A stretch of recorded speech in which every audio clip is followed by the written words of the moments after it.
Welcome, Battletech enthusiasts again. We're now going to discuss how do you fix a broken mech. There's some techniques. One of them is called pinning, and another here I'm going to show you replacing broken gun pods on a Locust using resin parts. But here I'm going to show you I've been making these resin mechs, and it's hard to get the arm to stick because here I've kind of like re-glued and glued and so many times that I've started kind of ruining and gumming up the plastic. So what I'm going to do is called pinning. This is a general miniatures technique, and I'm going to drill a small hole using the smallest drill that you can get and a slow drill rate using a manual drill. You can see here I'm starting to slowly rotate the drill bit. It has to be a sharp drill bit, and you'll kind of cut a small hole in a piece of plastic into the rifleman's body. Then I'm going to take a paper clip, and you see here I'm kind of just testing the length here, and I'm going to cut it. And I've drilled into the arm. I'm going to cut a little section out, and then I'm going to use that to create a pin. Here I've kind of cutting it here, except I didn't like the piece, so I'm going to just recut it here. I didn't like that piece, so I'm going to try it again here. And what you're going to do is glue it in place into the holes, and then that'll just kind of hold the structure together. So here I've just made a little special purpose pin. This is again a generic miniatures technique. And this also works with metal minis, like if you've got the lead or pewter vintage minis rather than like plastic modern minis. You can also pin them too the same way. The same kind of manual drill, drilling slowly, will cut through the lead or the pewter and use super glue, the same techniques. And this allows me to just kind of position the arm on, and it works a lot better. Now, one step up would be to have one of these instant cyanoacrylate glue curing sprays, which I don't have, but if you do that, then you can pretty much instantly cure the glue also. But this metal pin gives it enough reinforcement and also just some positioning capability. So if you want to, you can kind of hold it in place by hand and maybe even hold it at a strange angle. I'm going to kind of hold it up at more of an upward angle here. I've decided that this rifleman's going to be shooting up into the air a little bit in kind of an anti-aircraft mode, which is the RFL 3N. The original purpose was a anti-air. Also, it's here I kind of just dropped it. I'll put it back. Also, the original mech actually came from Robotech anyway, and it was an anti-air mech there too. But here I'm just gonna put it up, and you can see these are all resin mechs that I built with the Mechit Lube system that I described in another video. But basically, I've just made silicone molds, and then I just pour in resin.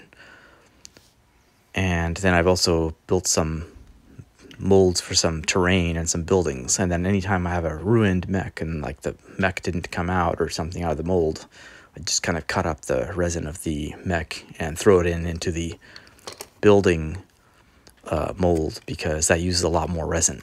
So that way I don't waste any resin from a failed mech build. Now originally this was just to kind of replace broken parts like Locust gun pods and things off the vintage Locusts. And then I noticed that, I'm kind of missing some arms on some riflemen and stuff like that, so I wanted to just try that. And those surprisingly came out, so then I decided, I wonder if I can just build an entire rifleman or longbow or whatnot. And that kind of worked out. I also noticed that the rifleman actually has the same legs as the longbow. That is the old vintage ones. So what I did is I just cloned the longbow legs, and then I only build the upper torso of the rifleman, and I drill hole and pin the rifleman into the longbow legs, and then I can just kind of choose after the fact whether I want to turn longbow legs into a rifleman or a longbow. Here I've been attaching these longbow legs onto these rifleman bodies, and they've become riflemen. If you look carefully, go ahead and look at your old miniatures, you'll see that, see what I mean. The rifleman legs and the longbow legs are actually the same thing, and so is the Warhammer. The Warhammer, there's some subtle differences on a couple different versions of the models, but of the original models, they're actually the exact same legs. Now, they may have had some slight differences in the sculpting because the user had, or the artist had perhaps decided the legs would be in a slightly different position or something, but it may have actually been the exact same legs too. It's not clear. It's kind of like the clan mechs. Many of them have the same legs. Like the, for example, the Mad Dog and the Mad Cat. And I think those have the exact same legs. And they've got interchangeable arms too. And then the Thor and the Loki have identical legs. And all you do is just replace the torso, and you turn a Thor into a Loki, and vice versa. And also the gun pods on the Thor and the Loki are interchangeable, also with the Mad Dog and the Mad Cat. So they kind of all share the same arm design. Like you can literally take the PPC off a Thor or a Loki and stick it on a Mad Cat, and no one would know the difference. It's the exact same art. Well, in that same way, the rifleman legs, the old Warhammer legs, and the old longbow legs are actually the same part or the same design, and they're interchangeable. However, I noticed that the Warhammer has a very subtle difference in the crafting of its legs just under the hip, but otherwise it's the same leg. And here now I'm attaching these, I clipped off some gun pods off my resin locust head, or locust body, and I'm putting it on my metal mech, because the whole purpose of this originally is to fix my broken metal mechs. So here I'm going ahead and I'm just super gluing on the pods. I then can take the resin locust body that no longer has gun pods, and I just kind of throw it into one of my terrain building molds. That way I can kind of save the resin, use every last scrap of resin for something. And you can see here I also have like a random, next to my Citadel painting handle, you can see an awesome arm there. It's kind of laying there on the ground, and you see some of these plastic 30mm bases there too. I got those from, there's like, you buy the black 30mm plastic bases, and it doesn't even have to be Battletech bases. And they pretty much make perfect Battletech bases. They're the same shape. They're just plastic and not full. They don't quite have the same lip. You can see here that some of these resin mechs have the Battletech base, except now it's been converted to resin, and that's because I made the original mold from the actual lead mech, still on the original like 1985 or 1986 lead base. So I just molded the whole thing all at once. And you can see that's why when I poured the resin, sometimes there's that pseudo base is still included there. And for some of these, I'm just going to clip that off, and I'm going to put them on one of these black plastic bases. But some of these where the resin was actually complete enough when it cured in that area, I might actually keep the hex base. That way I don't have to like add a plastic base to it. Here I'm again clipping off spare plastic. Every single piece of spare resin will be used. I'm just going to throw it into some other mold, perhaps a demolisher or a LRM carrier or something, or a building or something, and so that way I kind of don't waste my resin. Because resin, I mean, you can buy bottles of it and whatnot, but it's kind of a waste to every time you ruin one of your pours that you trash that resin. So I'll just keep recycling it. So this is kind of like my little update to the Mechit Lube. Kind of fixing broken mechs and just constructing full-blown resin mechs as proxies. I mean, when I paint them, they're going to look almost indistinguishable from the original lead or pewter mechs, as we'll see I mean, I did it with some longbows already, and they came out pretty well. I actually, by eye, you can't tell whether it's a metal or resin mech. So what I'm going to do is I'm going to have a little game in a little bit, not in this video, but in a future video, where I think I'm going to put some of these resin mechs down and some of the originals that I made the molds from right next to it. And I'm going to challenge you to see if you can figure out which one's the original and which one's the resin that's been painted.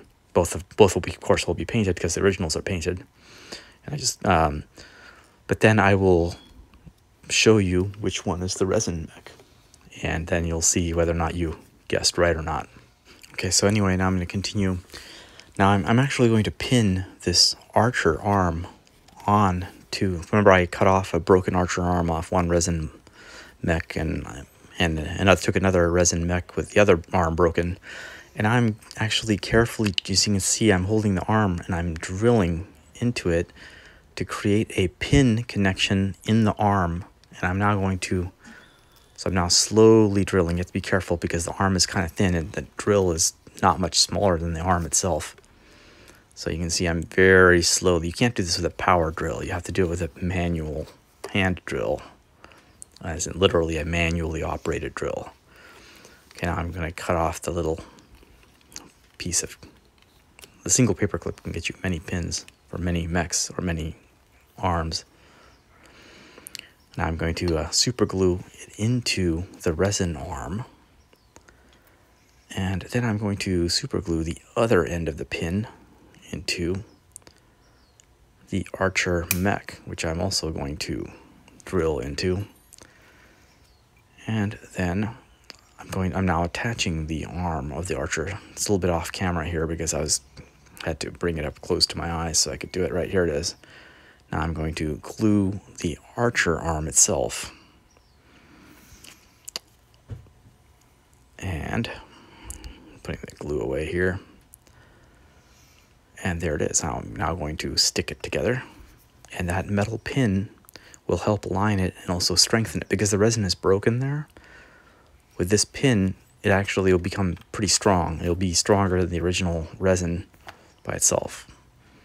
And then after the glue has dried, you can optionally kind of shave a little bit with an X-Acto blade, knowing that the pin will help hold it together. Okay, now I'm now doing the final attachment. This is of the archer arm with a little pin. And in the foreground, you can see my locust drying away there. Again, you can kind of lightly scrape away with the X-Acto blade to smooth out any bits of plastic that are sticking out. Later on, you can do some plastic wood or some green stuff or some other putty. And then after that dries, you can just kind of shave away and sculpt away at it with the X-Acto blade. And you can make that joint look perfect. It'll look as if it was never broken. It'll look as if it's one seamless piece of plastic, especially when you paint over it. Again, I'm going to challenge people to tell the difference between one of these fake mechs and the original real metal mech.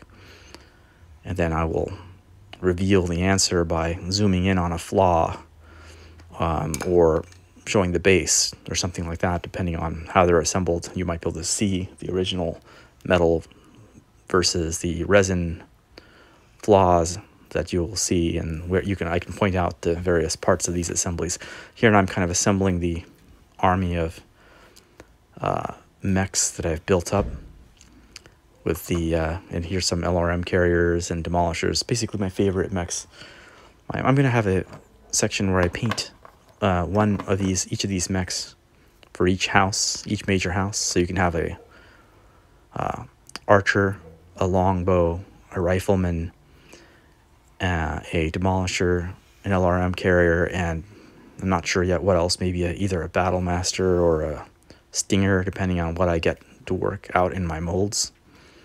And I'm going to make one of each house. So it'll be Kurita, Liao, Steiner, Davian, and Merrick, each having that. Here's I've fixed awesome, replacing its arms. And that's kind of like, again, a zoom in on that locust as it's coming up. And that's it. Thank you.